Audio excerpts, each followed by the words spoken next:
호세아 11장 1절에서 8절까지 말씀 제가 봉독하겠습니다. 이스라엘이 어렸을 때 내가 사랑하여 내 아들을 애굽에서 불러냈거늘 선지자들이 그들을 부를수록 그들은 점점 멀리하고 바알들에게 제사하며 아로새긴 우상 앞에서 분향하였느니라. 그러나 내가 에브라임에게 걸음을 가르치고 내 팔로 안았음에도 내가 그들을 고치는 줄을 그들은 알지 못하였도다.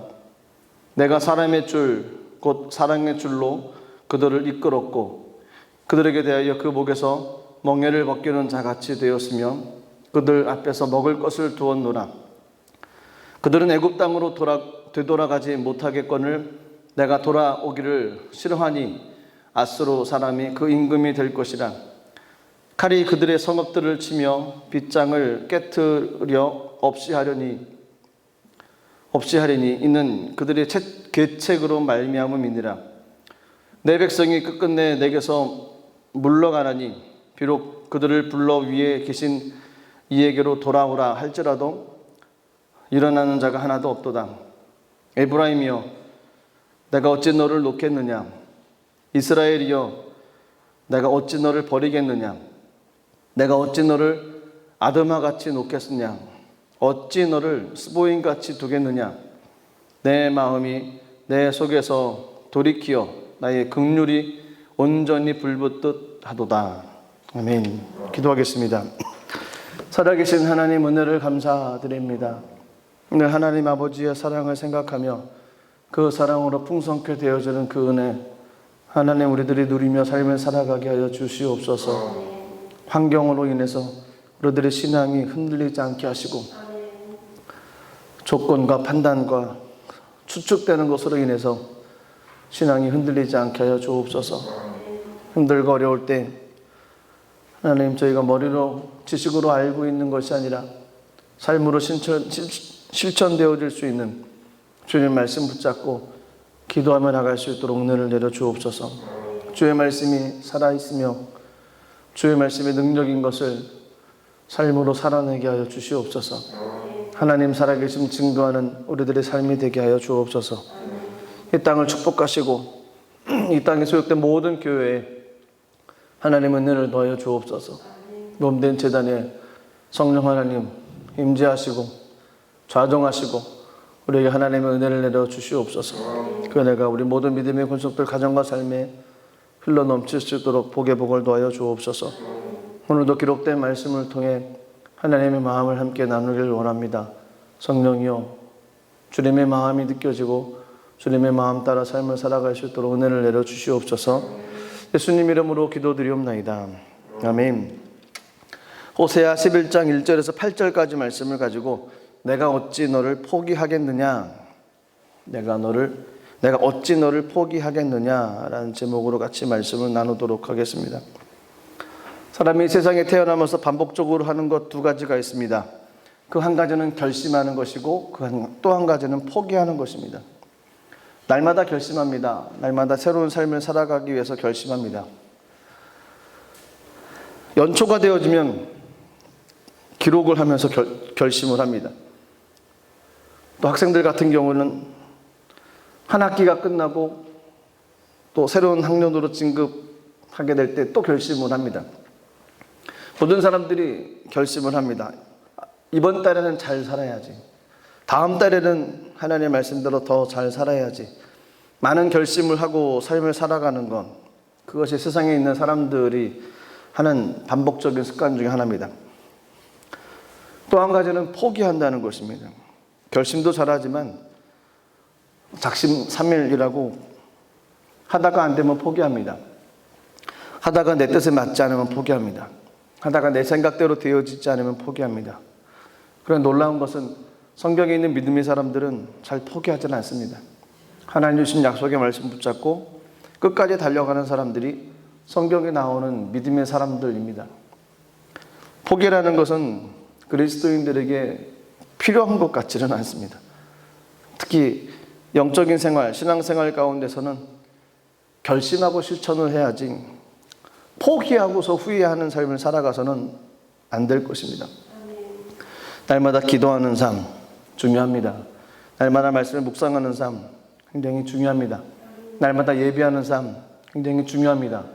이것을 날마다 결심하고 포기하지 말고 끊임없이 다른 사람들이 보기에 좀 답답하고 뭐 사람들도 안 하는데 왜 그렇게 유별나게 혼자만 그렇게 생활을 하냐고 한들 그래도 예배하며 주님 앞에 나가는 영적인 습관, 영적인 삶은 포기하지 말고 꾸준히 삶을 살아가야 됩니다. 토끼와 거북이가 있습니다. 누가 이겼습니까? 현대판 토끼, 현대판 거북이 많은 얘기가 있지만 전통적인 토끼와 거북이는 거북이가 이겼습니다. 꾸준히 하는 것, 당할 자가 없다는 것입니다. 꾸준히 변함없이 주님 앞에 성실히 나가는 모습 필요합니다. 하나님께서 허락하셨던 믿음의 첫사랑을 마음에 기억하고 그 사랑을 잊어버리지 않고 끊임없이 나가는 삶이 하나님께서 원하시는 삶입니다. 요한계시록 2장 2절 3절 말씀 보시면 에베소 교회에 관한 이야기가 나와 있습니다. 요한계시록 2장 2절 3절입니다. 내가 내 행위와 수고와 내 인내를 알고 또 악한 자들을 용납하지 아니한 것과 자칭 사도라 하되 아닌 자들을 시험하여 그의 거짓된 것을 내가 드러낸 것과 또 내가 참고 내 이름을 위하여 견디고 게으르지 아니한 것을 아노라. 장점입니다. 이 많은 장점이 있습니다. 에베소 교회는 애쓰고 수고한 장점이 있습니다. 이단들에 대해서 깨어서 경계했던 것 굉장히 많은 장점이 있습니다. 게으르지 않았습니다. 참고 인내했습니다. 말씀대로 살아가려고 노력을 했습니다. 그런데 에베소 교회라고 얘기를 하면 이 많은 장점은 기억나지 않고 뭐만 생각납니까? 첫사랑을 잊어버렸다. 이것만 기억납니다. 요한계시록 2장 5절 말씀입니다. 이렇게 되어 있습니다. 그러므로 어디서 떨어졌는지를 생각하고 회개하여 처음 행위를 가지라. 만일 그리하지 아니하고 회개하지 아니하면 내가 내게 가서 내 촛대를 그 자리에서 옮기리라. 회개하라 라는 겁니다. 회개해서 첫 모습으로 다시 돌아가라 라는 겁니다. 다시 첫사랑을 회복하며 처음 출발했을 때 그 마음가짐으로 가야 된다는 것입니다. 그렇게 어떻게 따지고 보면 사람들의 마음은 늘 변하지 않습니까? 처음 시작한 마음 그 마음 그대로 순수한 그 마음 가지고 끝까지 가는 사람들이 얼마나 되겠습니까? 많지 않을 겁니다. 그 처음 마음 가지고 끝까지 가는 사람들은 날마다 회개하고 삶을 돌이켜보는 사람들인 것입니다. 날마다 처음 마음을 가지려고 애쓰고 노력하는 사람이라는 것입니다. 어찌 사람이 첫 마음 가지고 평생 똑같은 마음 가지고 갈 수 있겠습니까? 그런 사람이 몇이나 되겠습니까? 회개하고 돌이키고 다시 하나님의 사랑을 회복하고 다시 하나님 만났던 첫사랑을 회복하고 하나님 주셨던 약속의 말씀을 회복함으로 말미암아서 그 첫사랑을 유지해 나가는 것이죠. 저희들에게도 그런 하나님의 회복과 은혜가 임해야 될 줄로 믿습니다. 하나님은 동일하십니다. 사람은 변덕이 많지만 하나님은 처음 그 마음 그대로 동일하십니다. 근데 오늘 본문에 보면 그 동일하신 하나님이 얼마만큼 동일하시고 얼마만큼 그 사랑이 한이 없고 끝이 없는지에 대해서 호세아 11장 1절에서 8절까지 있는 말씀에 기록되어져 있습니다. 먼저 1절 말씀을 제가 읽겠습니다. 이스라엘이 어렸을 때 내가 사랑하여 내 아들을 애굽에서 불러냈거늘. 하나님께서 이스라엘 백성들을 먼저 사랑했다라고 얘기를 하십니다. 하나님의 형상과 모양을 닮은 이스라엘 백성들을 너무너무 사랑하셨다는 겁니다. 그래서 어렸을 때 애굽에서 불러냈다는 것입니다. 하나님께서 저와 여러분들을 사랑하셔서 세상으로부터 하나님께서 불러내 주셨습니다. 그래서 교회라는 공동체 안에서 예배드리며 은혜를 나누며 영적인 삶을 살아갈 수 있도록 하나님 허락해 주셨습니다. 죄와 또 어둠의 현장, 그 세상으로부터 불러주셨다는 거였습니다. 원래 저희는 죄 가운데 삶을 살았음에도 불구하고 그것이 죄인 줄 몰랐습니다. 그것이 어둠인 줄 몰랐습니다. 우리가 죄 짓고 삶을 살아가는데도 깨닫지도 못했던 사람들이었습니다. 근데 하나님의 은혜로 불림받아서 교회라는 공동체, 구별된 공동체에 와서 하나님의 말씀을 듣고 배우고 익히다 보니까 그것이 죄인 것을 알게 되었습니다. 하나님께서 우리를 사랑하셔서 그 세상으로부터 불러주셨다는 겁니다. 저희들은 예전에 내 맘대로 내 인생 살아갔습니다. 하나님을 알지 못했을 때는 자기가 알고 있는 거 이것이 전부였습니다. 내 능력이 전부였습니다. 근데 능력 믿고 삶을 살아가고 내가 아는 만큼 삶을 살아갔습니다. 그것이 한계 노선이었습니다. 더 이상도 없습니다. 그래서 뒤지지 않으려고 바둥바둥했습니다. 근데 하나님을 알고 봤더니 손해보는 것 같은데 그것이 은혜였고요. 이것이 정말 낭비 같은데 하나님의 축복이었던 것이 한두 번이겠습니까?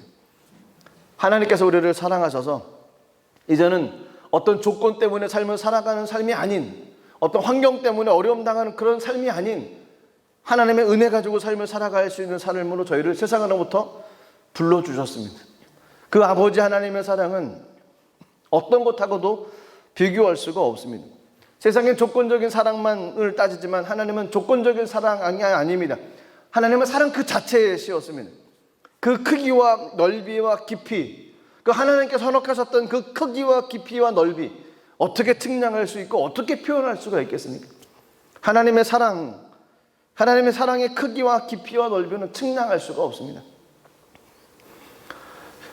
기독교인 중에 한 목사님을 저희가 성자라고 부를 정도로 야, 이분의 사랑은 참 대단하다라고 생각하는 분이 한 분 계시죠. 손양원 목사님. 손양원 목사님은 일제시대에 기독교 집안의 자녀로 태어났습니다. 아버지는 독립운동가였고 이 목사님은 1200명의 한센병, 나병 환자들이죠. 그들이 머물고 있는 애양원에 전도사로 부임을 하게 되어졌습니다. 참배를 거부하자 무기징역까지 당했습니다. 해방 이후에 다시 애양원으로 복직을 하게 되어졌고 그곳에서 삶을 살아가다가 1948년 10월에 여순사건 당시에 순천 사범학교 졸업을 앞둔 두 아들 동신이를 잃었습니다. 이 아들을 죽인 무리들 중에 한 사람인 안재선, 사형 직전에 용서해서 그 안재선을 양아들로 얻었습니다. 두 아들이 죽었다는 비보를 듣고 손양원 목사님은 이렇게 기도를 했답니다. 어떻게 기도했냐면요, 하나님, 뜻이 있어서 제 아들 둘을 불러 가신 것으로 믿고 감사합니다. 하나님, 내 두 아들을 죽인 사람 생명을 보존해 주십시오. 제가 전도하겠습니다. 그가 그대로 지옥 가서는 안 됩니다. 하나님, 저에게 그를 사랑할 수 있는 마음을 주십시오. 미군 사령부에게 청원서를 제출했습니다. 그리고 아들을 죽인 원수를 양아들로 받아들였습니다. 손영환 목사님 묘비에 보면 두 아들 장례식 때 이 목사님이 낭독한 9가지 감사가 있답니다. 첫 번째는 나 같은 죄인의 혈통에서 순교의 자식을 낳게 하니 감사합니다. 두 번째는 허다한 많은 성도들 중에서 이런 보배를 나에게 주셨으니 감사합니다. 세 번째는 삼남 삼녀 중에서 가장 귀중한 장남과 차남을 바치게 하셨으니 감사합니다. 네 번째는 한 아들의 순교도 귀하거늘 하물며 두 아들이 순교하였으니 감사합니다. 다섯 번째, 예수 믿는 것도 복인데 전도하다가 총살 순교했으니 감사합니다. 여섯 번째, 미국 가려고 준비하던 아들이 미국보다 더 좋은 천국 갔으니 내 마음이 안심되어 감사합니다. 일곱 번째, 내 아들을 죽인 원수를 회개시켜 아들을 삼고자 하는 사랑의 마음을 주신 하나님께 감사합니다. 여덟 번째, 내 아들 순교의 열매로서 무수한 천국의 열매가 생길 것을 믿으니 감사합니다. 아홉 번째, 역경 속에서도 하나님의 사랑을 깨닫게 하시고 이길 수 있는 믿음을 주신 하나님께 감사합니다. 손양원 목사님의 그 사랑도 따라갈 수가 없습니다. 따라간다는 말조차 꺼낼 수가 없습니다. 하물며 하나님의 사랑이겠습니까? 하나님께서는 신이셨습니다. 내 아들을 인간의 모습으로 이 땅에 태어나게 했습니다. 신이 아들이 됐습니다. 이 우주 만물을 지으신 창조주께서 인카네이션에서 성육신에서 이 땅에 오셨습니다. 그 자체가 형벌입니다.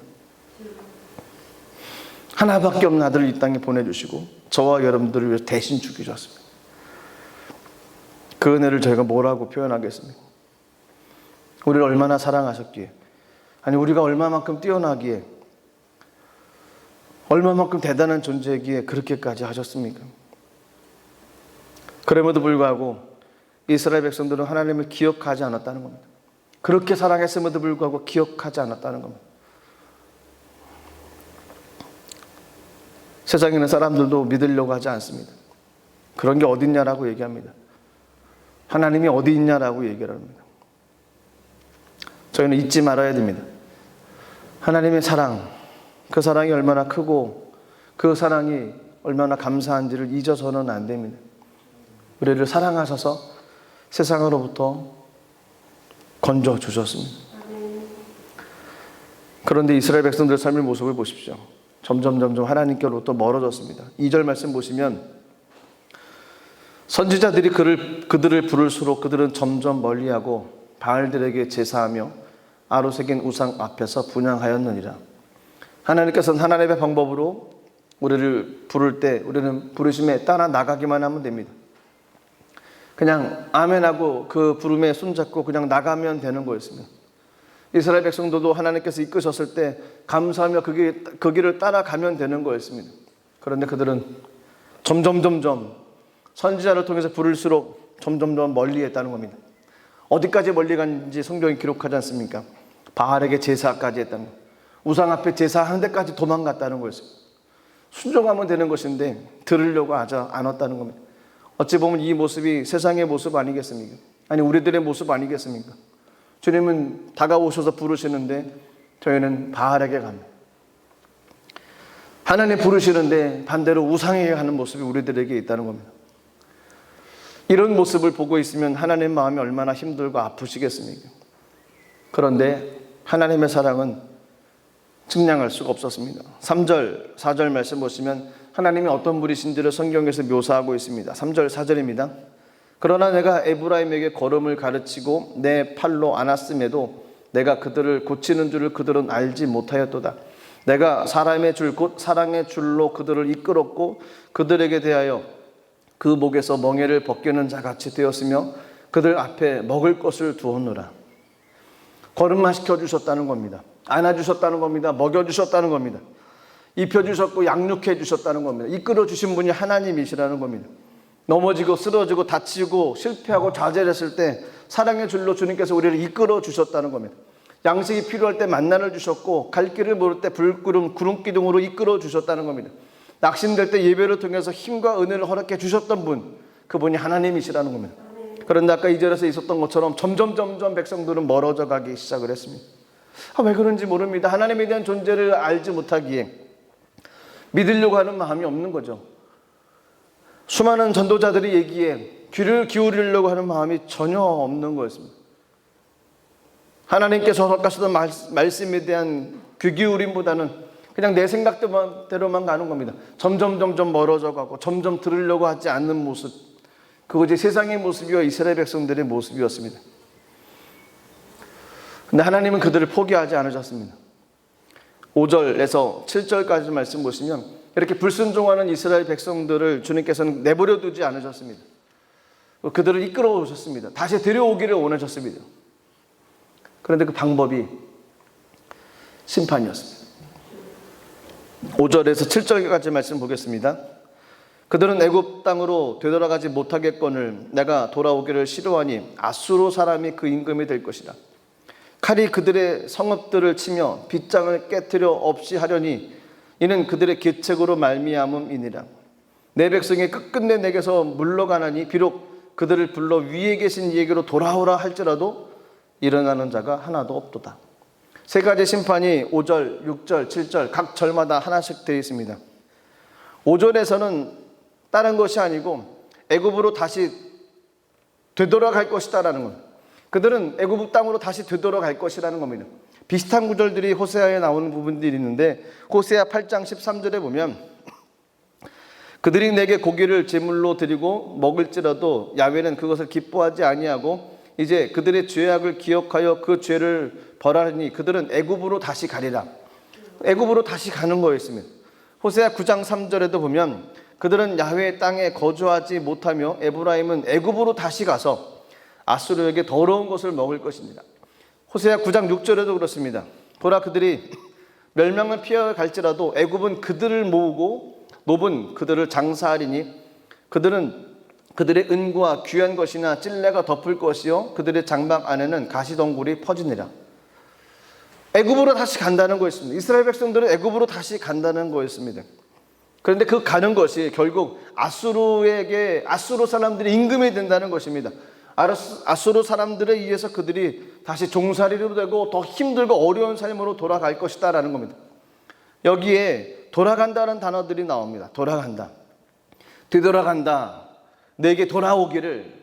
5절에 있는 돌아온다, 돌아간다는 단어, 이것이 슈브라고 하는 회개라는 단어입니다. 신약 성경의 회개, 그 뜻과 연관이 맞습니다. 회개는 마음을 돌이키는 것이 아니고 방향을 전환하는 거였습니다. 애굽으로 가는 그들이 애굽으로 가지 않는 거였습니다. 회개했다, 이것은 마음을 돌이켰다는 것이 아니고 방향을 바꿨다는 겁니다. 갔던 방향을 바꾸는 거였습니다. 저희들의 인생의 삶 가운데 방향을 바꾸는 역사가 일어나길 원합니다. 하나님께서 방향을 바꾸기를 원하셨습니다. 그러기 위해서 그들을 아수르 땅에게, 아수르 사람들의 손에 넘겼다는 것입니다. 이것이 그들의 심판이었습니다. 두 번째 심판은 6절에 나오는 내용들입니다. 칼이 그들의 성읍을 치며 빗장을 깨트리며 없이 하리니, 칼이 그들의 성읍을 친다라는 겁니다. 칼이 그들의 성읍들 안에서 춤을 춘다라는 의미라는 겁니다. 북왕조 이스라엘 땅에는 전쟁이 일어났습니다. 많은 사람들이 피를 흘리고 많은 사람들이 죽어가는 일이 일어났습니다. 그것이 칼이 그들의 성읍을 친다는 것입니다. 빗장을 깨트리려 없이 하니, 빗장이라는 것은 어떤 겁니까? 시건잔치라는 거죠. 문이나 서랍, 금고 등을 철저하게 잠글 수 있는 장치, 함부로 못 여는 장치, 자물쇠를 채우는 그런 장치, 시건장치라는 겁니다. 근데 그 빗장이라는 걸, 이것을 깨버린다는 겁니다. 그건 적들이 쳐들어와도 무방비 상태인 것이죠. 적들이 쳐들어오면 막을 길이 없다는 거였습니다. 그것이 그들의 심판이었습니다. 그런데 그것이 성경에 보면 뭐라고 되어 있냐면 그들의 계책이었다고 그럽니다. 계책, 그것은 사전적 의미는 어떤 일을 이루기 위한 꾀나 방법을 생각해내는 것입니다. 계책, 반드시 나쁜 것이냐? 그렇지 않습니다. 계책 자체는 나쁜 것이 아닙니다.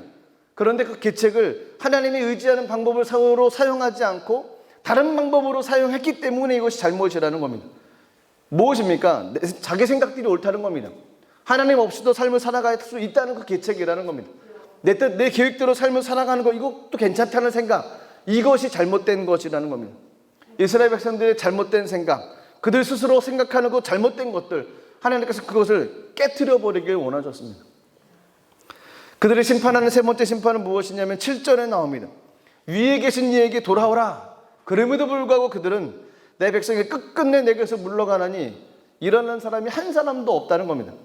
한 사람도 위에 계신 이에게로 돌아가라, 하나님께로 다시 돌아가야 된다, 하나님께 시선을 옮겨야 된다, 하나님을 의지해야 된다 라고 이야기를 해도 한 사람도 일어나는 자가 없다는 겁니다. 한 사람도 그 얘기를 듣고서 내가 하나님께로 다시 가겠습니다 라고 고백하는 사람이 없다는 겁니다. 갑자기 문제가 생기면 사람들은 당황하지 않습니까? 문제가 태생같이 성큼성큼 달려오면 문제에 깔려 죽는 것이 사람의 모습 아니겠습니까? 사망의 음침한 골짜기로 가면 아무런 소망도 보이지 않는 것이 인생의 삶, 저희들의 모습 아니겠습니까? 근데 문제만 생기면 하나님으로부터 등을 진다는 겁니다. 내 뜻과 내 계획이 맞지 않으면 하나님으로부터 등을 지는 일이 일어난다는 겁니다. 자기들이 옳다고 생각돼서 등을 지는 것 같지만 그것은 마귀에게 넘어가는 거였습니다. 하나님 뜻 가운데로 방향을 돌이켜서 하나님께로 나가는 모습이 있어야 된다는 것입니다. 이스라엘 백성들을 이렇게까지 하면서도 하나님께서는 그 마음 가운데 그들을 택하시고 다시 돌이키기를 원하시는 분이 하나님이셨습니다. 말을 듣지를 않습니다. 내게 오라고 일러주고 먹여주고 안내해줬음에도 불구하고 그들은 자기가 하나님께서 보내신 선지자의 얘기도 듣지 않고 묵묵부답입니다. 아무런 듣지 않고 자기 마음대로 자기 계획대로만 삶을 살아간다는 겁니다. 하나님 입장에서 보면 속이 좀 타죠. 얼마나 말을 안 듣면 저렇게 말을 안 들을까? 혼쭐 낼 법도 하고 그럼 네 맘대로 살아봐라 그럴 수도 있는데, 오늘 8절 말씀 보시면 하나님의 마음이 나옵니다. 8절입니다. 에브라임이여 내가 어찌 너를 놓겠으며, 이스라엘이여 내가 어찌 너를 버리겠느냐, 내가 어찌 너를 아드마같이 놓겠느냐, 어찌 너를 스보임같이 두겠느냐. 내 마음이 내 속에서 돌이키어 나의 긍휼이 온전히 불붙노다로다. 무슨 말입니까? 한마디로 얘기하면 하나님 결코 버리지 아니하신다는 겁니다. 내가 어찌 너를 놓겠느냐. 손에 잡고 있는 것이 있습니다. 네 손 안에 있는 거 귀한 건데 그것을 누가 놔버리겠냐는 겁니다. 그 손에 잡고 있는 것이 귀하고 소중한데 이것을 누가 놔겠냐는 겁니다. 생각을 해보십시오. 이 벼랑 끝에 서 있는 사람을 손으로 잡았습니다. 그 사람은 그 손을 놓는 사람이 어디 있겠습니까? 이 손을 어찌 놓겠냐는 겁니다. 그 손을 놓는 순간 그 영혼이 마귀한테 가고 사단한테 가고 하나님부터 등지기에 데려지는데 하나님이 어찌 그 손을 놓겠냐는 겁니다. 말을 안 듣고 돌이키지 않고 회개하지 않는 모습이 있어도 하나님은 그 손을 끝까지 붙잡고 계시다는 겁니다. 내가 너를 어찌 버리겠느냐? 버릴 수 없다는 겁니다. 내가 어찌 너를 아드마같이 놓겠느냐? 어찌 너를 스보임같이 두겠느냐? 아드마, 스보임, 소돔과 고모라 근처에 있던 성입니다.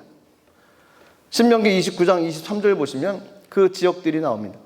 신명기 29장 23절입니다. 그 온 땅이 유황이 되며 소금이 되며 또 불에 타서 심지도 못하고 결실함도 없으며 거기에는 아무 풀도 나지 아니함이니 옛적에 야훼께서 진노와 격분으로 멸하신 소돔과 고모라, 아드마, 스보임이 무너짐과 같음을 보고 물을 것이요. 같이 무너진 도성이라는 겁니다. 아드마 같이 어떻게 놓겠느냐? 내가 어찌 너를 스보임처럼 두겠느냐? 비록 그 땅들은 죄로 인해서 멸망을 했지만 하나님의 백성, 이스라엘 백성들은 하나님은 놓지를 않으시겠다는 겁니다. 그 땅들은 망했지만 내가 너희들은 놓지 않고 붙잡겠다라는 것이 하나님의 마음이라는 겁니다.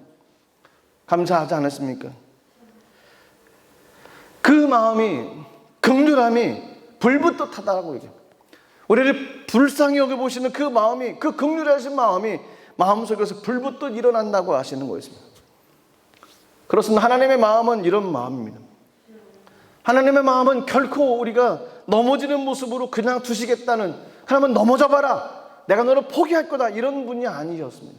사람은 인내가 한계가 있습니다. 그래서 참고 또 참고 그 인내의 한계가 있습니다. 얼마만큼 참을지는 잘 모르죠.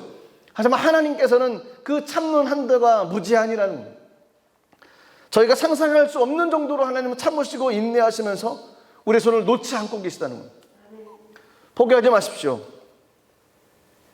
저희가 포기해서는 안 됩니다. 하나님을 붙잡고 계십니다. 저희가 포기해서는 안 됩니다. 끝까지 기도해야만 됩니다. 영혼의 구원을 위해서, 하나님의 치료를 위해서, 하나님의 회복을 위해서 주님 붙잡고 계시다는 겁니다. 내가 어찌 이 손을 놓겠느냐? 주님 결코 놓지 않으신다는 겁니다. 결코 포기하지 않으신다는 겁니다. 세상 모든 사람들이 다 포기해도 주님은 그 손 놓지 않고 붙잡고 계시다는 겁니다. 긍휼하신 마음으로 그 손을 붙잡고서 다시 되돌아오기를 주님 원하시고 기다리신다는 겁니다. 처음에 말씀드렸지 않습니까? 사람이 잘하는 것, 결단하는 것, 포기하는 것. 결단 잘하는 거 이거 참 좋습니다. 포기하는 건 그거 하면 안 됩니다. 왜 그런 얘기 있지 않습니까? 포기는 배추 절일 때 포기하는 겁니다. 포기하지 마십시오. 아무리 힘들고 어려워도 포기하지 마십시오. 근데 포기하지 않겠다고 막 결심을 해도 그 마음이 그 유지가 될 수 있겠습니까? 부어주셔야 됩니다. 하나님의 은혜를 경험하고 하나님 말씀으로 만나주시고 하나님께서 주셨던 음성을 듣고 그 말씀을 채워야지 됩니다. 그래야지 포기하지 않을 수 있습니다. 부어주시는 은혜를 경험해야지만 포기하지 않을 수 있습니다. 힘들고 어려울수록 주님께로 자꾸 가야만 됩니다. 힘들고 어려울수록 주님께로 자꾸 매달려야만 됩니다. 의지적으로 안 되면 누구랑 같이, 아니면 3명, 4명 같이 함께 가자고, 이끌어달라고, 나를 좀 끌어달라고 부탁하면서도 같이 가야만 됩니다. 포기하지 마십시오. 절대로 포기하지 마십시오. 하나님의 은혜의 순간이 분명히 있습니다. 그것을 포기하지 않고 나갈 때 주님의 거룩한 역사가 일어날 것입니다. 내가 어찌 너를 포기하겠느냐. 하나님의 마음을 가지고 저희가 이전에 같이 기도하겠습니다. 포기하지 않는, 저희가 포기하지 않고 하나님 의지하고 나갔을 때 주님께서 반드시 회복시켜 주시는 그 은혜를 우리에게 선물로 허락해 주실 것입니다. 그 은혜를 경험하시는 모든 분들 되시기를 주님의 이름으로 축복합니다. 기도하겠습니다. 살아계신 하나님, 호세아 11장 말씀 가운데 주님의 마음을 함께 나눴습니다. 사람은 환경에 힘들고 어려울 때 쉽게 포기합니다. 아니요, 쉽지 않지만 많은 고민하다가 포기하는 경우들이 많이 있습니다. 하지만 주님은 포기하지 않으신다고 말씀하셨습니다. 내가 어찌 너를 포기하겠느냐. 하나님, 저희 손 붙잡아 주신 것 감사합니다. 넘어지지 않고 다시 일으켜 세워질 수 있도록 다가와 주신 것 감사합니다. 주님, 은혜 주시는 그 순간까지 끝까지 기도하며 나가는 우리들의 삶이 되게 하여 주옵소서. 하나님의 거룩한 영광에 나타날 수 있는 놀라운 은혜를 바라보며 나갈 수 있도록 함께하여 주시옵소서. 주님께 감사 올려드리며 예수님 이름으로 기도드리옵나이다. 아멘. 우리 마지막 드린 찬양 같이 찬양 드리고 기도하도록 하겠습니다. 아버지 사랑 내가 노래해, 아버지 은혜.